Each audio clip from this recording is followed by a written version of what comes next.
Telefónica y es con el compañero Gastón Batará Reyes, que es integrante del Movimiento de Trabajadores Excluidos, el MTE, y de la Mesa Nacional de Barrios Populares, que le damos la bienvenida a Mediodías con la RAC. Hola, buenas tardes, Gastón, te saluda Emilio, ¿cómo estás vos?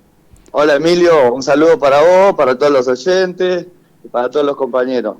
Bueno, gracias. Mirá, te convocaba para que pudiéramos hablar de una jornada que realizaron ayer en el Ministerio de Economía para reclamarle a Caputo que abra la llave para los fondos de urbanización de los barrios, ¿no? Que ustedes vienen reclamando, que hay muchas obras suspendidas por el gobierno de Javier Milei. Pero antes quería que me contaras ver cuál es la situación que tienen los barrios populares que están en el marco del registro RENAVA, después que se disolvió por decreto el fondo, el FISU, que le daba fondos a las obras, después que se hizo casi desaparecer la Secretaría de Integración Sociourbana. Bueno, contame un poco previo cuál es la situación actual.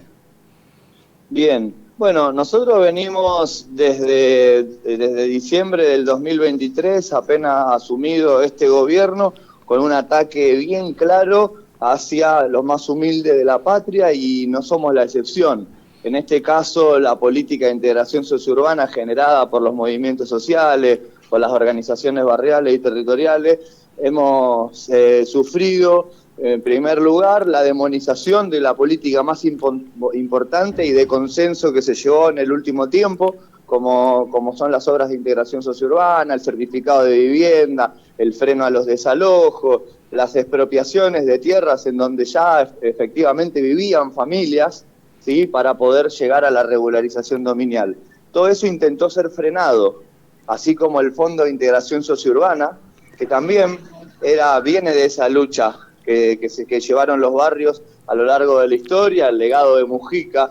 Entonces, el Fondo de Integración Sociourbana, conformado en su momento por una parte del impuesto a las grandes fortunas que se llevó adelante durante la pandemia, y después el impuesto país, que era un 9% del impuesto al dólar. Entonces, de esa forma se pudieron financiar muchísimas obras, más de 1.500 urbanizaciones a lo largo y ancho del país. Entonces se venían ejecutando hasta llegado diciembre del 2023, con la asunción de este gobierno. Se frenaron todas las obras, se intentó desarmar el Fondo de Integración Sociourbana, que ya tenía plata, ¿no?, en donde había un fideicomiso que recaudaba esa plata con un directorio que era Ministerio de Economía, Secretaría de Integración Sociourbana y diferentes personas de desarrollo social, digamos, un fideicomiso conformado por el gobierno y, en este caso, la secretaria, ¿no? Entonces, lo primero que hicieron fue congelar, frenar las obras, intentar sacarle el presupuesto, intentar desarmar el FISU, y a partir de eso hubo una unidad de las organizaciones, como dijimos antes, de las organizaciones territoriales, sociales, y el CELS nos dio una mano en generar un amparo. Ese amparo puso en discusión y tuvieron que reactivar el Fondo de Integración Sociourbana. Desde ahí generaron una burocratización más larga todavía para hacer que que ya no funcione la misma forma dinámica como funcionaba el FISU y que no pague obra. Entonces generaron un sinfín de burocracia para que los pagos tarden más. En esa línea veníamos pudiendo cobrar algunas cosas adeudadas, sobre todo obras que habían sido certificadas, de agua, cloaca, electricidad, limpieza también, que fue una política importantísima de mejoramiento de las viviendas en donde había mujeres con jefatura familiar en viviendas humildes. Entonces todo esto fue frenado. Se fueron pagando algunas obras por la fuerza de la organización, llevada adelante por todos los movimientos sociales, y lo que vimos después de eso es que dijeron, sí, hay acuerdos, hay obras certificadas, vamos a pagar, pero hoy están debiendo cerca de 200 expedientes no de obras nuevas, son obras que fueron frenadas en diciembre del 2023. Entonces, hoy en día tenemos, primero, venimos de ver justamente cómo la narcoestructura se va apoderando del territorio ante la falta de trabajo. Entonces podemos ver, tenemos cerca el triple femicidio narco que sucedió en La Matanza, justamente, pero esto es un caso testigo de lo que sucede en el territorio con la falta de trabajo y cuando tenés un gobierno con diputados narcotraficantes y cómo se orientan al desmantelamiento de la política pública en pos del negocio. Entonces ayer generamos una movilización al Ministerio de Economía, en donde fuimos a reclamar justamente que se pague lo adeudado, que se sigan haciendo las auditorías. Nosotros lo que más queremos es que auditen las obras que tenemos. No están mandando auditores porque no están pagándole a los auditores para que vayan a ver en qué situación están las obras. Tenemos muchas obras que certificaron el avance, algunos casos de un 20%, otros del 60%, y que no fueron a auditarla, por lo cual no están en proceso de pago. Entonces, también tiene que ver con eso, también tiene que ver con que tenemos tanto el subsecretario de Integración Sociourbana actual, muy famoso por estos días, que se llama Sebastián Parejas, sí, que responde a Karina Milei. Que el armador de La Libertad Avanza en la provincia de Buenos Aires. Exactamente. Él es el responsable político de la subsecretaría. Y ese señor supuestamente dice, no me están respondiendo desde Economía. Lo que pasa es que están frenando todo porque van a asumir él como senador y después tenés a Morillo, que está a cargo de la dirección de la política pública, digamos, hacia adentro, y que también, entonces, a partir de, primero, no pagan, segundo, se van a ir, entonces también fuimos a decirle, miren que estamos acá, esta política de integración sociourbana que lleva adelante por unanimidad dentro de la política, y con una amplitud tan grande como todas las organizaciones que conforman la UTEP, Cáritas, Techo, también se sumaron más organizaciones como el FOL, la CTA, claro, y muchas organizaciones más. Perdona, Gastón, además sí, tenemos que recordar con respecto a las obras y a la política sociourbana que cuando asumió Milei, que hizo, recuerdo, una campaña contra el FISU, que había corrupción, que no se usaba la plata, el mismo Sebastián Pareja en un comunicado público y a través de los medios dijo que no era cierto, que justamente la SISU, la Secretaría de Integración Sociourbana, era casi uno de los organismos que mejor había funcionado en el gobierno de Alberto Fernández porque había ejecutado más del 80% de las obras, es decir, que era una campaña mentirosa que el mismo representante Milei la desmintió, que estaba funcionando bien las políticas de integración sociourbana. Totalmente, así tal cual como vos lo decís, Emilio. Fue así, de hecho las denuncias que se hicieron a través de medios diciendo que se grabó o que otros referentes se robaban la plata del Fondo de Integración Sociourbana, dijimos, que vayan a investigar, y la realidad es que cayeron en tierra todas esas denuncias falsas porque las obras están, porque la mesa de barrio en diferentes lugares, tanto en los territorios de las provincias, como en la misma provincia de Buenos Aires, los municipios se llevaron adelante con organización territorial, con mucha lucha. Hoy son esas mismas organizaciones las que siguen defendiendo esta política pública como algo estructural. No han encontrado un solo peso que se desvió de su objetivo político concreto, que era mejorar los barrios populares con el sujeto popular empujando esta política. Incluso la secretaria de Integración Sociourbana en su inicio, Fernanda Minio, compañera que gestionó, digamos, esa cartera durante el gobierno de Alberto Fernández, salida de una villa, también viniendo de la mesa de barrios populares. Hoy en día todas las cosas que se hablaron, le investigaron y no encontraron nada. La compañera sigue viviendo en las mismas condiciones que antes de ser funcionaria. Entonces era solamente una forma de inventar un discurso que frene una política tan importante.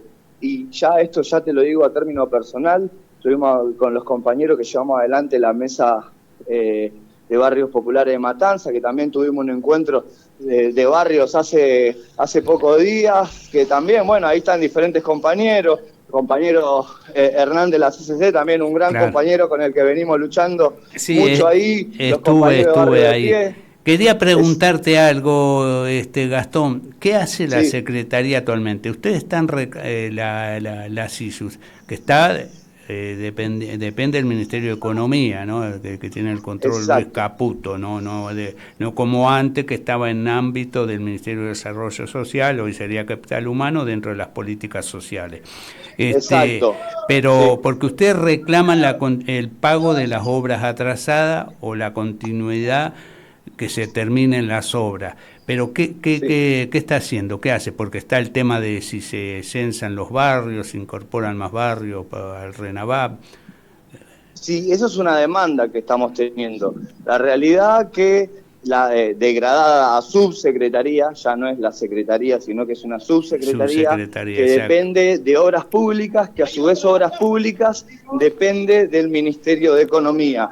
Han inventado un circuito para los pagos, en donde se mandan los expedientes aprobados desde la CISU a Economía, y Economía vuelve a la CISU, de la CISU va al vice, y después tiene que recibir la autorización otra vez del ministro de Economía para que el vice pague. Entonces, han generado una burocracia de desgaste que de todas formas, le hemos dicho una y otra vez, no es la primera vez que vamos al Ministerio de Economía, hemos movilizado en diciembre del año pasado, en abril, en mayo, hemos vuelto a movilizar ahora, pero a la vez seguimos organizándonos en los barrios, y uno de los reclamos más importantes que tuvimos en la mesa de Matanza el otro día con mucha gente de muchos barrios era, primero, necesitamos tener certificado de vivienda, tenemos miedo que nos desalojen, necesitamos que se terminen las obras, porque son un peligro, las cloacas que quedaron abiertas, los barrios que quedaron sin agua,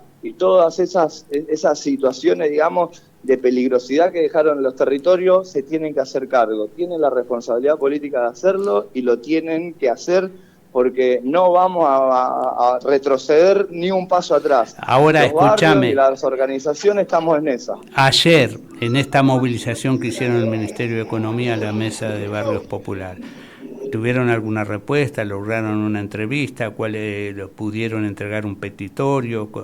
Sí, ayer se entregó un petitorio al Ministerio de Economía en donde se pidieron que se pongan al día con todos los expedientes adeudados, que son casi 200, y después de ahí fuimos a la subsecretaría también, en donde se entregó otro petitorio firmado en los dos casos por todas las organizaciones, por el CELS, por la iglesia también, Techo, la UTEP. Entonces, nosotros realmente hemos acabado, tenemos una estrategia, ¿no?, que tiene que ver con lo legal, que es a través del amparo que vienen llevando adelante los abogados del CELS. Tenemos una estrategia judicial en donde estamos intentando hacer que tomen medidas los jueces acerca de la guita que está adentro del Fondo de Integración Sociurbana y no están ejecutando. Estamos teniendo una estrategia legislativa, hablando con diferentes diputados, para que se genere una ley de presupuesto que pueda abordar las obras y que pueda seguir poniendo presupuesto en esta política tan importante, transversal y estructural que hemos construido desde abajo hacia arriba y no al revés. Ahí va. Bueno, debemos recordar que lo que tiene que ver con las políticas de integración sociourbana implica un universo de 5 millones de personas en la Argentina, que son los sectores más vulnerables, populares, en los barrios populares registrados hasta ahora, donde se hacía registro, que había, según entiendo, 6.467 barrios populares registrados en toda la Argentina, ¿no? Exactamente. Más exactamente, hoy en día tenemos a más de 6.457 barrios populares registrados y muchísimos por fuera todavía. Exacto. Son muchísimos por fuera, son más de 5 millones de personas ¿no? Entonces, ante la situación actual, que tenemos una crisis económica que otra vez, por la vuelta del Fondo Monetario Internacional a la Argentina, viene haciendo que los compañeros sin trabajo, con un salario social complementario frenado, congelado en diciembre también del 23, cada vez tenés más gente que no puede pagar el alquiler, eso genera también muchísima más situación de calle, pero también nuevos asentamientos, entonces no puede dejar de haber relevamientos en los nuevos barrios y llevar seguridad habitacional para esas familias que la están pasando mal. Mientras ellos se van de viaje con la plata del narcotráfico, nuestros barrios están sufriendo y eso no se puede tolerar. Por último, Gastón, para ir cerrando, ahora en noviembre están preparando y convocando un encuentro nacional de barrios populares acá en La Matanza, ¿es así? Exactamente, es un encuentro nacional que se viene charlando con las diferentes mesas regionales a lo largo y ancho del país, que quedó para el 15 y 16 de noviembre, en donde vamos a ponernos de acuerdo para ver cómo seguimos hacia adelante para defender esta política que, como decía antes, fue la más importante, por lo menos para los barrios populares, desde la llegada de la democracia hasta acá. Entonces, es fundamental poder seguir reencontrándonos y debatir, como lo hicimos la semana anterior en La Matanza, que lo están haciendo en todas las provincias. O sea, 15 y 16 de noviembre nos encontramos en el Encuentro Nacional de Barrios Populares. Acá en La Matanza va a ser, ¿no? Exactamente. Sí. Ahí va. Bueno, estaremos hablando en esa oportunidad. Gastón Batara Reyes, integrante de la Mesa Nacional de Barrios Populares y del Movimiento de Trabajadores Excluidos. Te saludo, Gastón, gracias. Muchas gracias, Emilio. Buenas tardes. Un abrazo.